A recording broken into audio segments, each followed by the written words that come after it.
Hey guys welcome back to my channel. This is day 81 of my internship. ఏంటక్క view వేరే ఉందంటే, అవునండి క్యాబ్లో వెళ్తున్నాను.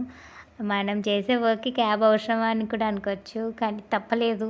అన్ఎక్స్పెక్టెడ్ సిచ్యువేషన్స్ ఎన్ని అంటే అన్ని జరిగాయి. ఈరోజు మార్నింగే లేట్ అయింది అనుకుంటే బస్సు వచ్చింది. బస్సు ఎక్కిన తర్వాతకి అది కాస్త ఒక్కొక్క స్టాప్ క్రాస్ చేయడానికి 10-15 మినిట్స్ పడింది. నేను దిగేలోపు 9 అయింది. 9లో ఆఫీస్ ఉండాలి, నేను స్టాప్లో దిగనికే 9 అయింది. సరేలే అయింది కదా అని ర్యాప్ వేసుకుందామా అనుకుంటే వర్షము పైన నుంచి ఒకటి.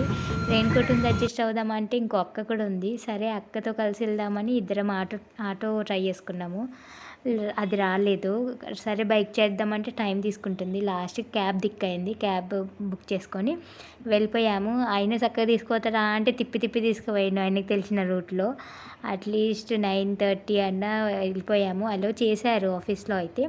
ఇంకా వెళ్ళిపోయాము యాజ్ యూజువల్ వర్క్ చేసుకొని. ఇంకా ఈవినింగ్ స్నాక్స్ తీసుకొని బ్యాక్ టు బస్. ఈరోజు ఇంకొక ఫ్రెండే ఉంది, ఇద్దరం కలిసి ఇంకా ముచ్చట్లు పెట్టుకుంటూ స్నాక్స్ తినుకుంటూ అలా ఎంజాయ్ చేసాము. ఔటర్ రింగ్ రోడ్ దాటిందంటేనే నెక్స్ట్ స్టాప్ నాది అని అర్థమైపోతుంది. సో అన్నీ ప్యాక్ చేసుకొని కూర్చుంటాను స్టాప్ రాగానే దిగడానికి తొందరగా, ఎందుకంటే ఎక్కువసేపు ఆపరు కూడా, 5 మినిట్స్ కూడా ఆపరు, 2 మినిట్స్. ఇంకా ఫ్రెండ్కి కూడా బాయ్ చెప్పేసి దిగిపోతాను. That's it for this video. Follow for more, do like, share and subscribe to channel. Bye.